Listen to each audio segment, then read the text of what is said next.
ನಿರ್ಣಯವನ್ನ ರುದ್ರದೇವರು ತಿಳಿಸ್ತಾ ಇದ್ದಾರೆ. ಕಣ್ಣಿನಿಂದ ಮಾಡಿದ ತಪ್ಪಿಗೆ ಕಣ್ಣಿಗೆ ಶಿಕ್ಷೆ, ಮೂಗಿನಿಂದ ಮಾಡಿದ ತಪ್ಪಿಗೆ ಮೂಗಿಗೆ ಶಿಕ್ಷೆ, ಬಾಯಿಯಿಂದ ಮಾಡಿದ ತಪ್ಪಿಗೆ ಬಾಯಿಗೆ ಶಿಕ್ಷೆ. ಇಲ್ಲಿ ಒಂದು ರೀತಿಯ ಆದರ ಆತಿಥ್ಯಗಳು, ಮೇಲೆ ಒಂದು ರೀತಿಯ ಆದರ ಆತಿಥ್ಯಗಳು. ಇಲ್ಲಿ ಯಾವನೋ ದುಡಿತಾನೆ ಪಾಪ, ಮನೆ ಕಟ್ಟುವವನು ಯಾವನೋ, ಆದರೆ ಸನ್ಮಾನ ಯಾರಿಗೆ ಮಾಡ್ತಾರೆ? ಇಂಜಿನಿಯರ್ಗಳಿಗೆ ಮಾಡ್ತಾರೆ. ಆದರೆ ಭಗವಂತನ ಲೋಕದಲ್ಲಿ, ಆ ಯಾವ ಯಮನ ಪಟ್ಟಣದಲ್ಲಿ, ಆ ಯಾವ ರುದ್ರನ ಲೋಕದಲ್ಲಿ ಯಾರೋ ಅನುಭವಿಸಿದರೆ ಯಾರಿಗೋ ಸನ್ಮಾನವಾಗುವುದಿಲ್ಲ. ಯಾರು ಯಾವುದನ್ನ ಮಾಡಿರ್ತಾರೋ ಅವರು ಅದನ್ನೇ ಅನುಭವಿಸಬೇಕು. ತಂದೆ ತಾನು ಸ್ಟೋರಿ ಬರೀತಾನೆ, ಜನಕ್ಕೆ ತೋರಿಸುವಾಗ ನನ್ನ ಮಗ ಬರೆದಿದ್ದು ಅಂತ ಹೇಳ್ತಾನೆ. ತಾಯಿ ಚಿತ್ರವನ್ನ, ರಂಗೋಲಿಯನ್ನ ಬಿಡಿಸ್ತಾಳೆ, ಮನೆಗೆ ಬಂದಾಗ ನನ್ನ ಮಗಳು ಬಿಡಿಸ್ತಾಳ್ರಿ ಅಂತ ಅಂತಃಕರಣದಿಂದ ಹೇಳಿಕೊಳ್ತಾಳೆ. 70% ಮಕ್ಕಳು ಮಾಡಿರ್ತಾರೆ, ಮನೆ ಜನರ ಮುಂದೆ ಹೇಳಬೇಕಾದ್ರೆ 95-97 ಅಂತ ಹೇಳ್ತಾರೆ. ಹೀಗೆ ತಮ್ಮ ತಮ್ಮ ಮಕ್ಕಳನ್ನ ಉತ್ತೇಜನಗೊಳಿಸ್ಲಿಕ್ಕಾಗಿ ಏನೇನೋ ಕೆಲಸಗಳನ್ನ ಮಾಡಿ, ಯಾರೋ ಕಾರ್ಯ ಯಾರಿಗೋ ಸನ್ಮಾನ. ಆದರೆ ದೇವರ ಲೋಕದಲ್ಲಿ ಹಾಗಿಲ್ಲ. ನಿನ್ನ ಕಾರ್ಯಕ್ಕೆ ನೀನೇ ಬೆಲೆ ತರಬೇಕು. ನೀನು ಪುಣ್ಯವನ್ನ ಮಾಡು, ಅದಕ್ಕೆ ಸುಖವನ್ನ ಕೊಡ್ತೇನೆ. ಪಾಪವನ್ನ ಮಾಡು, ಅದಕ್ಕೆ ದುಃಖವನ್ನ ಕೊಡ್ತೇನೆ. ಅವಾಗ ಅಪ್ಪ ಬಂದಾಗ್ಲಿ ಅಮ್ಮ ಬಂದಾಗ್ಲಿ ನಾನು ನನ್ನ ಮಗನ ಬದಲಾಗಿ ದುಃಖವನ್ನು ಅನುಭವಿಸ್ತೇನೆ ಅಂದ್ರೆ ಕೇಳೋದಿಲ್ಲ ಭಗವಂತ. ನೀನು ಮಾಡಿದ್ದನ್ನ ನೀನು ಉಣಬೇಕು. ಆ ನಿಟ್ಟಿನಲ್ಲಿ ಅಂತರಂಗದಲ್ಲಿ ಹರಿಯ ಕಾಣದವ ಹುಟ್ಟು ಕುರುಡನೋ, ಸಂತತ ಹರಿ ಕೃಷ್ಣ ವಾರ್ತೆ ಕೇಳದವ ಜಡಮತಿ ಕಿವುಡನೋ. ವ್ಯಾಸರಾಜರನ್ನುವಂತಹ ಮಾತು. ನಮ್ಮ ಹೃದಯ ಮಂಟಪದಲ್ಲಿ ಭಗವಂತನನ್ನ ಕಾಣಬೇಕು, ಅದೇ ಅಂತರಂಗ. ಆ ಅಂತರಂಗದಲ್ಲಿ ಭಗವಂತನನ್ನ ಕಾಣಬೇಕು. ಆದರೆ ನಾವಿವತ್ತೇನು ನೋಡ್ತಾ ಇದ್ದೇವೆ? ಆಡಬಾರದ ಆಟ, ನೋಡಬಾರದ ನೋಟ, ಕೂಡಬಾರದ ಕೂಟದೊಳಗೆ ನಲಿದಾಟ, ಒಡಲಿಗಿಲ್ಲದೆ ಪರರ ಮನೆಗಳಿಗೆ ಓಡಾಟ, ಬ್ಯಾಡವೆಂದರು ಬಿಡದೋ ಇದಿಲ್ಲ ನಿನ್ನಾಟ, ಯಾಕೋ ಈ ಭವಭಂಗ, ಸಾಕೋ ಈ ಮಾನಭಂಗ. ಎಷ್ಟು ಅವಮಾನಗಳಾದರೂ ಕೂಡ ನನ್ನಷ್ಟು ದೊಡ್ಡವನು ಯಾರೂ ಇಲ್ಲ ಅಂತೇನೆ ತಿಳ್ಕೊಳ್ತೇವೆ. ತಲೆ ಬಗ್ಗಿಸಿ ನಡೆಯೋದೇ ಇಲ್ಲ ಇವತ್ತಿಗೂ. ಮತ್ತೊಂದು ದಿವಸ ಆಯ್ತೇಳು, ನಾಳೆಯಿಂದ ಮತ್ತೆ ನಾನೇ ರಾಜ ಅಂತ ತಿಳಿದುಕೊಳ್ತೇವೆ. ಆ ನಿಟ್ಟಿನಲ್ಲಿ ಯಾವನು ಭಗವಂತನ ಮೂರ್ತಿಯನ್ನ ನೋಡಿಲ್ಲವೋ, ಯಾವನು ಕಾಮದ ದೃಷ್ಟಿಯಿಂದ ಹೆಣ್ಣನ್ನ ನೋಡಿದ್ದಾನೆಯೋ, ಪರಸ್ತ್ರೀಯನ್ನ ನೋಡಿದ್ದಾನೆಯೋ, ಅಂತಹ ವ್ಯಕ್ತಿ ಮುಂದಿನ ಜನ್ಮದಲ್ಲಿ ಕುರುಡನಾಗ್ತಾ ಇದ್ದಾನೆ ಎನ್ನುವುದಾಗಿ ತಿಳಿಸ್ತಾ ಇದ್ದಾರೆ. ಮೂಕ ಯಾಕನಾಗ್ತಾ ಇದ್ದಾನೆ? ಯಾಕೆ ಮೂಕನಾಗಬೇಕು ಅಂದರೆ, ಯಾವ ವ್ಯಕ್ತಿ ಉತ್ತಮವಾದಂತಹ ಬ್ರಾಹ್ಮಣರ ನಿಂದನೆಯನ್ನ ಮಾಡಿರ್ತಾನೆ, ಗುರು ಹಿರಿಯರ ತಿರಸ್ಕಾರವನ್ನ ಬಾಯಿಯಿಂದ ಮಾಡಿರ್ತಾನೆ, ತನ್ನ ಹೆಂಡತಿ ಮಕ್ಕಳುಗಳ ಬಗ್ಗೆ ಯಾರು ಇನ್ನೊಬ್ಬರ ಮುಂದೆ ಆಡಿಕೊಂಡಿರ್ತಾರೋ, ತನ್ನ ಗಂಡನ ಬಗ್ಗೆ ಇನ್ನೊಬ್ಬರು ಯಾರು ಆಡಿಕೊಂಡಿರ್ತಾರೋ ಅವರು ಮುಂದಿನ ಜನ್ಮದಲ್ಲಿ ಮೂಕರಾಗ್ತಾರೆ ಎನ್ನುವುದಾಗಿ ಪರಮೇಶ್ವರ ತಿಳಿಸ್ತಾ ಇದ್ದಾನೆ. ಇವತ್ತು ನೋಡಿ, ಬೆಳಗ್ಗೆಯಿಂದ ಸಾಯಂಕಾಲದವರೆಗೂ ಗಂಡ ಆಫೀಸ್ಗೆ ಹೋದ್ರೆ ಮುಗದೇ ಹೋಯ್ತು. ಅವನು ವಾಪಸ್ ಮನೆಗೆ ಬರೋವರೆಗೂ ಪಕ್ಕದ ಮನೆಯವರ ಹತ್ರ ನನ್ನ ಗಂಡ ಹಾಗೆ, ನನ್ನ ಗಂಡ ಹೀಗೆ, ನನ್ನ ಗಂಡ ಹಾಗೆ, ನನ್ನ ಗಂಡ ಹೀಗೆ. ಯಾರ ಮುಂದೆ ಹೇಳಿದ್ರೆ ಏನಾಗೋದಿದೆ? ಇವನ ಗುಣವನ್ನ ಬಿಡೋದೇ ಇಲ್ವಲ್ಲ. ಪಕ್ಕದ ಮನೆಯವಳ ಮುಂದೆ ಹೇಳಿದ್ರೆ ನಿಮ್ಮ ತೊಡೆ ತೆಗೆದ್ರೆ ನಿಮಗೆ ಅಸಹ್ಯವಾಗ್ತದೆ ಹೊರತಾಗಿ ಅದರಿಂದ ಅವರಿಗೇನೂ ಲಾಭ ಇಲ್ಲ, ನಿಮಗೇನೂ ಲಾಭ ಇಲ್ಲ. ಆ ನಿಟ್ಟಿನಲ್ಲಿ ನಾವೇನ್ ಮಾಡ್ತೇವೆ? ಬೆಳಗ್ಗೆಯಿಂದ ಆಡಿಕೊಳ್ಳೋದ್ರಲ್ಲೇ ಇರ್ತೇವೆ.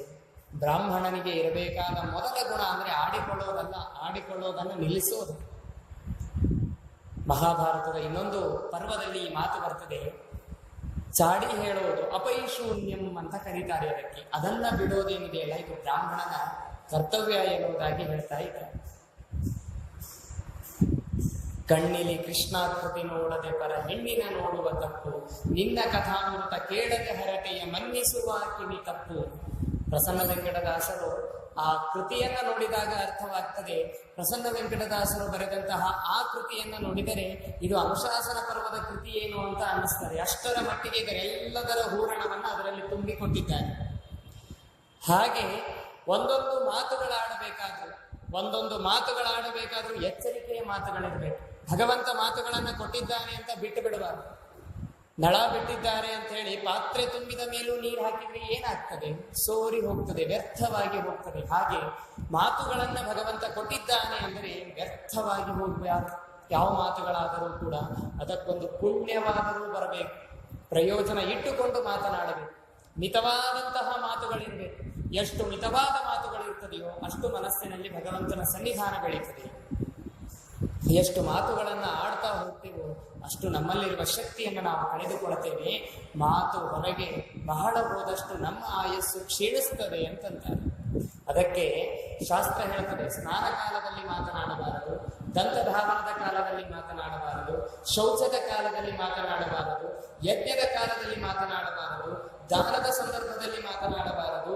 ಜೊತೆಗೆ ಮುಖ್ಯವಾದಂತಹ ಕರ್ತವ್ಯ ಅಂದ್ರೆ ಭೋಜನದ ಸಮಯದಲ್ಲಿ ಮಾತನಾಡಬಾರದು. ಎಲ್ಲಾ ಸುದ್ದಿ ಎಲ್ಲಿರ್ತಾವ ಅಂದ್ರೆ ಭೋಜನದೊಳಗೆ ಇರ್ತದೆ. ಊಟಕ್ಕೆ ಹಾಕಿ, ಎಲೆ ಹಾಕಿ, ಅನ್ನ ಹಾಕಿ, ತುಪ್ಪ ಹಾಕಿ ಇವರು ಕೃಷ್ಣಾರ್ಪಣ ಅನ್ನೋವರೆಗೂ ಇವರು ಬಾಯಿ ಮುಚ್ಚಿರೋದಿಲ್ಲ. ಅವ್ರು ಕೃಷ್ಣಾರ್ಪಣ ಅನ್ನೋರೇ ಹೇಳ್ಬೇಕು, ಕೃಷ್ಣಾರ್ಪಣ ಅಂದೀವಿ, ಗೋವಿಂದ ಅಂದೀವಿ, ಕೂಡ್ರಿನ್ನ ಅಂತ ಹೇಳಿ ಅಲ್ಲಿ ತನ ಮಾತಿನೊಳಗೆ ಮಗ್ನಾಗ್ಬಿಟ್ಟಿರ್ತೀವಿ. ಏನು ಮಾತಾಡ್ತೇವೋ ಅನ್ನೋದು ಗೊತ್ತಿರೋದಿಲ್ಲ, ಮಾತಾಡ್ತಾನೆ ಇರ್ತೇವೆ ಒಟ್ಟಿನಲ್ಲಿ. ಅದಕ್ಕೆ ಹಿಂದಿನ ಕಾಲದಲ್ಲಿ ಹಿರಿಯರಂತಿದ್ರಂತೆ, ಕಟ್ಟಿಗೆ ಬಾಯಿ ಇದ್ರು ಒಡೆದು ಹೋಗ್ತಿತ್ತು ಅಂತ ಹೇಳಿ. ಕಟ್ಟಿಗೆ ಬಾಯಿ ಇದ್ರೆ ಒಡೆದು ಹೋಗ್ತಿತ್ತು ಅಂತಿದ್ರಂತೆ. ಈಗಿನವ್ರು ಅಂತಾರಂತೆ, ಕಲ್ಲಿನ ಬಾಯಿ ಇದ್ರು ನರಸಿಂಹದೇವರು ಬರ್ತಿದ್ರು ಅಂತ. ಎರಡೇ ವ್ಯತ್ಯಾಸ. ಏನಂದ್ರೆ ಅದು ಒಡೆದೇ ಬರಬೇಕಲ್ಲ, ಕಲ್ಲಿನ ಬಾಯಿ ಇದ್ರು ನರಸಿಂಹದೇವರಾದ್ರೂ ಒಡೆದೇ ಬರಬೇಕಲ್ಲ. ಹೀಗಾಗಿ ನಮ್ಮ ಮಾತುಗಳು ಎಷ್ಟು ಸೀಮಿತವಾಗಿ ಇರ್ತದೆಯೋ, ಎಷ್ಟು ಪರಿಮಿತವಾಗಿ ಇರ್ತದೆಯೋ ಅಷ್ಟು ನಮ್ಮಲ್ಲಿ ಭಗವಂತನ ಸನ್ನಿಧಾನ ಬೆಳೀತದೆ. ಯಾಕೆ? ಭೋಜನ ಕಾಲದಲ್ಲಿ ಮಾತನಾಡುವುದರಿಂದ ಆಯುಷ್ಯ ಹಾನಿ, ದಾನದ ಕಾಲದಲ್ಲಿ ಮಾತನಾಡುವುದರಿಂದ ದಾನದ ಫಲದ ಹಾನಿ, ಇನ್ನ ಸ್ನಾನದ ಕಾಲದಲ್ಲಿ ಮಾತನಾಡುವುದರಿಂದ ಕಾಂತಿಯ ಹಾನಿ, ಆಮೇಲೆ ಯಜ್ಞದ ಕಾಲದಲ್ಲಿ ಮಾತನಾಡುವುದರಿಂದ ಭಗವಂತನಿಗೆ ಮಾಡಿದಂತಹ ಅಪಮಾನ, ಅದರ ಒಂದು ಪಾಪ, ಇದೆಲ್ಲವೂ ಒಂದೊಂದು ರೀತಿಯಾದಂತಹ ಪಾಪಗಳಿಗೆ ಎಡೆ ಮಾಡಿಕೊಡುತ್ತದೆ. ಅದಕ್ಕಾಗಿ ಯಾವನು ದುರಾಚಾರದ ಮಾತುಗಳನ್ನ ಆಡ್ತಾ ಇರ್ತಾನೆಯೋ, ಯಾರು ಇನ್ನೊಬ್ಬರಿಗೆ ಪರಮಾತ್ಮನ ವಿಷಯಕವಾದ ಜ್ಞಾನವನ್ನ ಬೆಳೆಸುವುದನ್ನ ಬಿಟ್ಟು ಪರಮಾತ್ಮನ ವಿಷಯದಲ್ಲಿ ಸಂಶಯವನ್ನ ತಂದುಕೊಡ್ತಾ ಇದ್ದಾನೋ, ಯಾರು ಧರ್ಮಗಳನ್ನ, ಶಾಸ್ತ್ರಗಳನ್ನ, ವೇದಗಳನ್ನ ನಂಬದೇನೆ ಅದಕ್ಕೆ ಪ್ರಶ್ನೆಯನ್ನ ಮಾಡ್ತಾ ಇದ್ದಾನೆಯೋ, ತಿಳಿದುಕೊಳ್ಳಲಿಕ್ಕೆ ಪ್ರಶ್ನೆ ಮಾಡುವುದು ಬೇರೆ, ಆದರೆ ತಿಳಿದ ಮೇಲೂ ಇನ್ನೊಬ್ಬರನ್ನ ಪರೀಕ್ಷಿಸಲು ಪ್ರಶ್ನೆ ಮಾಡೋದಿದೆಯಲ್ಲ, ಆ ಪ್ರಶ್ನೆಗೂ ಕೂಡ ಮುಂದಿನ ಜನ್ಮದಲ್ಲಿ ಮೂಕರಾಗುವಂತೆ ಅವರಿಗೆ ಅನುಗ್ರಹವನ್ನ ಮಾಡ್ತೇನೆ ಅಂತಾನೆ. ಮೂಕರಾಗುವುದು ಒಂದು ಅನುಗ್ರಹವೇ, ಪುಣ್ಯ ಮಾತಾಡ್ಲಿಕ್ಕೆ ಬರೋದಿಲ್ಲ ಅವರಿಗೆ.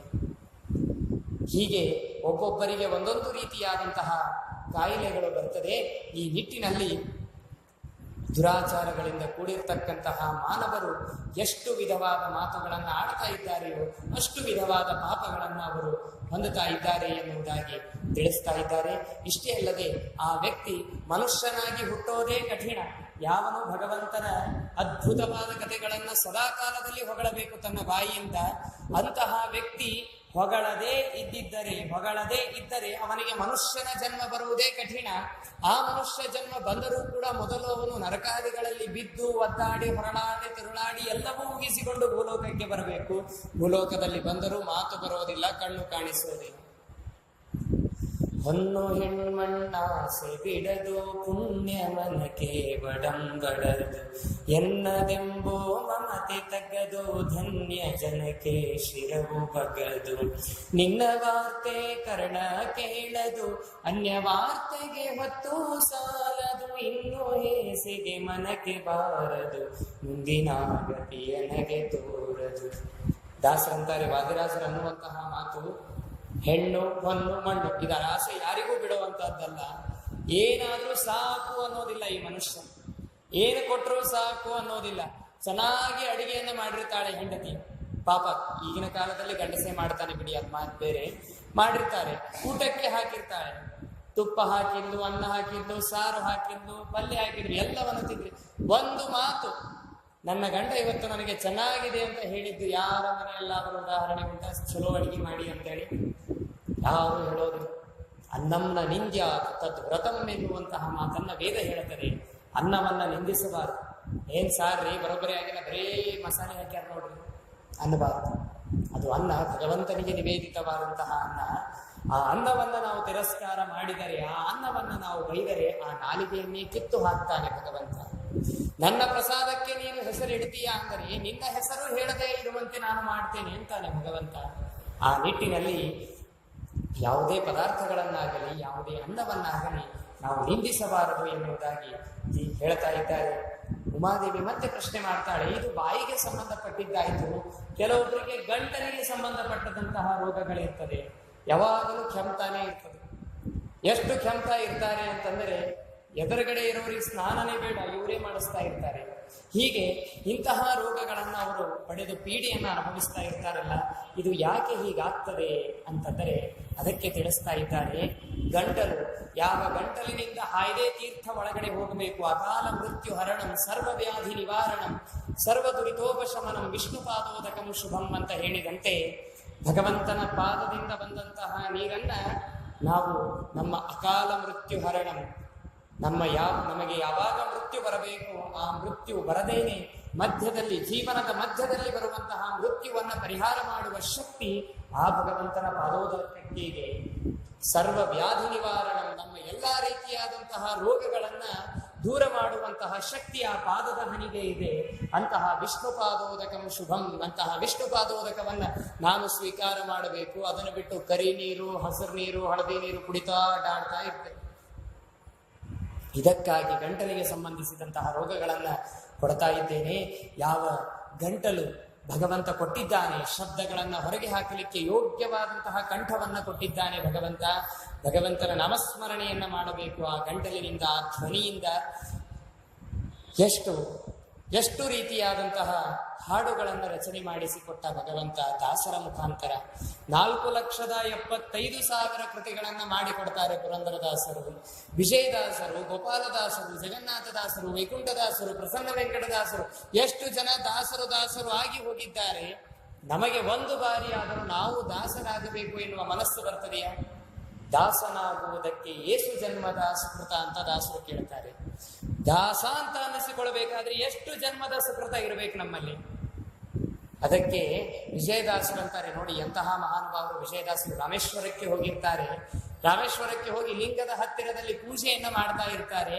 ಪೂಜೆಯನ್ನು ಮಾಡಬೇಕಾದ್ರೆ, ಸೋಮವಾರ ಅಂತ ಹೇಳ್ತಾ ಇದ್ದೇನೆ, ಲಿಂಗದ ಹತ್ತಿರ ಪೂಜೆಯನ್ನು ಮಾಡಬೇಕಾದ್ರೆ ವಿಜಯದಾಸರ ಪೂಜೆ ಹೇಗೆ ಅಂತ ಕೇಳಿದ್ರೆ, ಪೂಜೆಯನ್ನ ಮುಗಿಸಿ ಶಂಖಕ್ಕೆ ತೀರ್ಥವನ್ನ ಕೊಡಬೇಕು ಅಂತಂದ್ರೆ, ಶಂಖದ ಮೇಲೆ ತುಳಸಿಯಿಂದ ತೀರ್ಥವನ್ನ ಹಾಕಬೇಕು ಅಂದರೆ ಬಳೆಗಳ ಸಪ್ಪಳವಾಗಿ ಕೈ ತೋರಿದಂತೆ ಆಗ್ತಾ ಇತ್ತಂತೆ. ಲಕ್ಷ್ಮೀದೇವಿ ಸಾಕ್ಷಾತ್ ತೀರ್ಥವನ್ನ ಪ್ರಾಶನ ಮಾಡ್ತಾ ಇತ್ತು.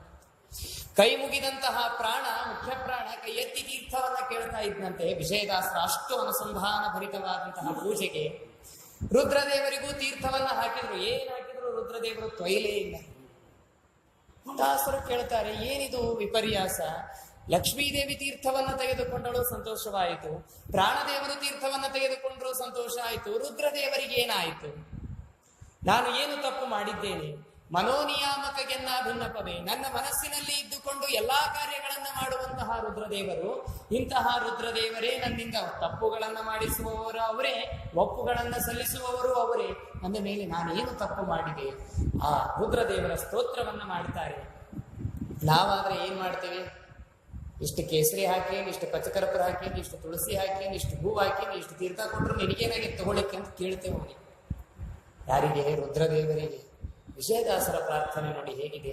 ಮಂದಾಕಿನೀಧರಗೆ ಗಂಗಾಂಬುಮಜ್ಜನವೇ, ಚಂದ್ರಮೌಳಿಗೆ ಗಂಧ ಸಮರ್ಪಣೆಗೆ, ಇಂದೂರ ವಿನೇತ್ರನಿಗೆ ಕರ್ಪೂರದಾರತಿಯೇ, ಕಂದರಪ ಜನಕಗೆ ಮಿಗಿಲಾಪೇಕ್ಷೆ, ಲಿಂಗ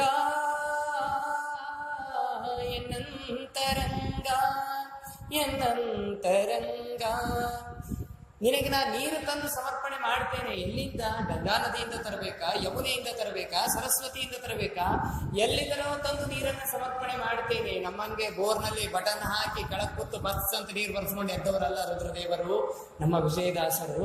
ನಿನಗೆ ಎಲ್ಲಿಗೋ ನೀರು ತಂದು ಹಾಕಬೇಕು ಅಂದರೆ ಮಂದಾಕಿನೀಧರಗೆ ಗಂಗಾಂಬು ಮಜ್ಜನವೇ, ಗಂಗೆಯನ್ನೇ ತಲೆಯಲ್ಲಿ ಹೊತ್ತಿಕೊಂಡಂತಹ ನಿನಗೆ ನಾನು ಹಾಕುವ ಒಂದು ಲೋಟ ನೀರೇನಾಗಬೇಕಾಗಿದೆ?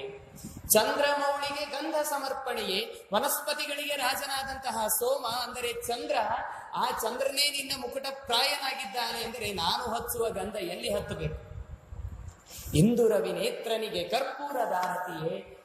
ಸೂರ್ಯ ಚಂದ್ರರೇ ನಿನ್ನ ಕಂಗಳು ಅಂದ ಮೇಲೆ ನಾನ್ ಹಚ್ಚುವ ಕರ್ಪೂರ ಎಲ್ಲಿ ಆಗ್ಬೇಕು? ಕೋಟಿ ಸೂರ್ಯ ಸಮಪ್ರಭಾ ಅಂತ ಕರಿತೇವೆ ಗಣಪತಿ.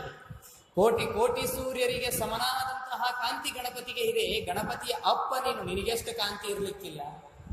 ಅದ ಮೇಲೆ ಕಂದರ್ಪ ಜನಕಗೆ ಮಿಗಿಲಾಪೇಕ್ಷೆಯೇ ಕಾಮನನ್ನ ಹುಟ್ಟಿಸಿರ್ತಕ್ಕಂತಹ ನಿನಗೆ ನಾನೇನು ಹೇಳೋದಿದೆ ಅಂತ ಕೇಳ್ತಾರೆ ವಿಜಯದಾಸರು.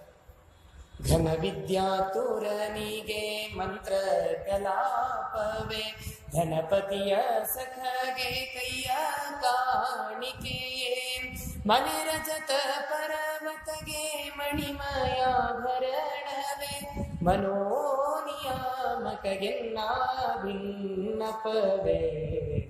ಮಂತ್ರದಿಂದ ನಾನು ಪಾರಾಯಣ ಮಾಡಿ ನಿನ್ನನ್ನು ಸ್ತೋತ್ರದಿಂದ ಹೊಗಳಬಹುದು, ಆದರೆ ಘನ ವಿದ್ಯಾತುರನಿಗೆ ಮಂತ್ರ ಕಲಾಪವೇ. ಗೊತ್ತಿಲ್ಲದೆ ಇದ್ದದ್ದನ್ನು ಹೇಳಿದ್ರೆ ನೀವು ಕೂಡ್ತೀರಾ, ಗೊತ್ತಿದ್ದದ್ದನ್ನು ಹೇಳಿದ್ರೆ ತೂಕಡಿಸ್ತೀರಾ, ಇಷ್ಟೇ. ಅದಕ್ಕೆ ಘನ ವಿದ್ಯಾತುರನಿಗೆ ಮಂತ್ರ ಕಲಾಪವೇ. ಎಲ್ಲಾ ವಿದ್ಯೆಗಳು ನಿನ್ನಲ್ಲೇ ಇವೆ ಅಂದ ಮೇಲೆ ನಾನೇನು ಹೇಳಲಿಕ್ಕೆ ಸಾಧ್ಯ? ನನ್ನ ಮಂತ್ರ ನಿನಗೆ ಎಲ್ಲಿ ಕೇಳಿಸ್ಬೇಕು? ಧನಪತಿಯ ಸಖಗೆ ಕೈಯ ಕಾಣಿಕೆಯೇ. ಧನಪತಿ ಅಂತಂದ್ರೆ ಕುಬೇರ, ಕುಬೇರನ ಗೆಳೆಯ ನೀನು. ನಾನೇನು ನಿನಗೆ ₹1 ಹುಂಡಿಗೆ ಹಾಕೋದಿದೆ? ಮನೆ ರಜತ ಪರ್ವತಗೆ ಮಣಿಮಯಾಭರಣವೇ. ಇಡೀ ನಿನ್ನ ಕೈಲಾಸ ಪರ್ವತವೇ ಬೆಳ್ಳಿ ರಜತಮಯವಾದಂತಹ ಕೈಲಾಸ ಪರ್ವತ ನಿಂದು. ನಿನಗೆ ನಾನು ಕೊಡುವ ಒಂದು ಮಣಿಯಾಗಲಿ, ಒಂದು ತುಳಸಿ ಮಣಿಯಾಗಲಿ, ಒಂದು ಮುತ್ತಿನ ಮಣಿಯಾಗಲಿ ಎಲ್ಲಿ ಹತ್ತಲಿಕ್ಕೆ ಸಾಧ್ಯ? ಮನೋನಿಯಾಮಕಗೆನ್ನ ಭಿನ್ನಪವೇ. ಇಷ್ಟೆಲ್ಲ ನಿನಗೆ ಗೊತ್ತಿದ್ದು ನನ್ನ ಮನಸ್ಸಿನಲ್ಲಿ ನೀನು ಇದ್ದುಕೊಂಡು ಎಲ್ಲವನ್ನ ತಿಳಿದವನಾದಾಗ್ಯೂ ಕೂಡ ನಾನು ಮತ್ತೆ ನಿನಗೆ ಪ್ರತ್ಯೇಕವಾಗಿ ಹೇಳಬೇಕಾ ತೀರ್ಥ ತಗೋ ಅಂತ? ಯಾಕೆ ನೀನು ಹಠ ಮಾಡ್ತಾ ಇದ್ದೀಯಾ ಎನ್ನುವ ಭಕ್ತಿಯಿಂದ ಪ್ರೀತಿಯಿಂದ ರುದ್ರದೇವರ ಸ್ತೋತ್ರವನ್ನ ಮಾಡ್ತಾರೆ. ಆ ಸ್ತೋತ್ರವನ್ನ ಮಾಡಿದ ಕ್ಷಣದಲ್ಲಿ ರುದ್ರದೇವರ ತಾವು ಕಣ್ಣನ್ನ ಅರಳಿಸಿ ತೀರ್ಥವನ್ನ ಕೇಳಿದರೆ ವಿಜಯದಾಸನ ಸಂತೋಷದಿಂದ ಕಣ್ಣೀರು ತುಂಬಿಕೊಂಡು ರುದ್ರದೇವರಿಗೆ ತೀರ್ಥವನ್ನ ಕೊಡ್ತಾರೆ. ಈ ರೀತಿಯಾದ ಭಕ್ತಿ ನಮ್ಮಲ್ಲಿ ಮೂಡಬೇಕು. ಅಂತಹ ಭಕ್ತಿ ಮೂಡಿದಾಗ ಮಾತ್ರ ಭಗವಂತ ನಮ್ಮವನಾಗ್ತಾನೆ. ಸದಾ ಕಾಲದಲ್ಲಿ ಯೋಗ್ಯವಾದ ಕಥೆಗಳನ್ನು ನಾವು ಕೇಳಬೇಕು. ಇದಕ್ಕೆ ಉದಾಹರಣೆಯನ್ನ ನೀಡ್ತಾ ನಮ್ಮ ಎಲ್ಲಾ ಇಂದ್ರಿಯಗಳು ರೋಮಾಂಚನವಾಗುವಂತಹ ಕಥೆಗಳನ್ನ ಕೇಳಬೇಕು. ನಾಭಾಗನ ಮಗನಾದಂತಹ ಅಂಬರೀಷ ಮಹಾರಾಜನ ಕಥೆಯನ್ನ ಕೇಳ್ತೇವೆ ಭಾಗವತದಲ್ಲಿ. ತಾನು ಧರ್ಮ ಮಾಡುವುದಲ್ಲದೇನೆ ತನ್ನ ಜೊತೆಗಿರುವಂತಹ ಎಲ್ಲರಿಗೂ ಧರ್ಮವನ್ನ ಮಾಡಿಸುವುದಲ್ಲದೇನೆ ಗಿಡಗಳಿಗೂ ಪ್ರಾಣಿ ಪಕ್ಷಿಗಳಿಗೂ ಕೂಡ ಏಕಾದಶಿಯ ವ್ರತವನ್ನ ಮಾಡಿಸ್ತಾ ಇದ್ದ ಮಹಾರಾಜ ಅಂಬರೀಷ ಮಹಾರಾಜ. ಅಂತಹ ಅಂಬರೀಷ ಮಹಾರಾಜ ಸದಾ ಕಾಲದಲ್ಲಿ ಭಗವಂತನ ಕೀರ್ತನೆ, ಭಗವಂತನ ಅದ್ಭುತವಾದಂತಹ ಲೀಲೆಗಳ ಚಿಂತನೆಯನ್ನ ಮಾಡ್ತಾ ಇದ್ದ. ಹೀಗೆ ಇವರೆಲ್ಲರ ಕಥೆಗಳನ್ನ ಕೇಳ್ತಾ ಇವರೆಲ್ಲರನ್ನ ನಮ್ಮ ಆದರ್ಶವಾಗಿಟ್ಟುಕೊಳ್ಳಬೇಕು ಜೀವನದಲ್ಲಿ. ಅಂಬರೀಷ ಎಂಥವನು, ರಂತಿದೇವ ಎಂಥವನು. ರಂತಿದೇವನ ಕಥೆಯನ್ನ ನಾವು ಹಿಂದೆ ಕೇಳ್ತಾ, ರಂತಿದೇವ ಯಜ್ಞಯಾಗಾದಿಗಳಲ್ಲಿ ಪಶುಗಳನ್ನ ಹಿಂಸೆ ಮಾಡಿ, ಅಂದ್ರೆ ಪಶುಗಳನ್ನೇ ಯಜ್ಞಯಾಗಾದಿಗಳಿಗೆ ಆಹುತಿಯನ್ನಾಗಿ ಕೊಡ್ತಿದ್ದಂತೆ. ಈಗ ಇದನ್ನೇ ಇಟ್ಟುಕೊಂಡು ಎಷ್ಟೋ ಜನ ಮಾತಾಡ್ತಾರೆ. ಅಂತಹ ರಂತಿದೇವನ ವಿಷಯಕವಾಗಿ ಪ್ರಶ್ನೆಯನ್ನ ಉಮಾದೇವಿ ಪರಮೇಶ್ವರನಿಗೆ ಮಾಡಿದರೆ ಪರಮೇಶ್ವರ ಉತ್ತರವನ್ನ ಕೊಡ್ತಾನೆ. ಅವನು ಮಾಡಿದಂತಹದ್ದನ್ನು ನಾನು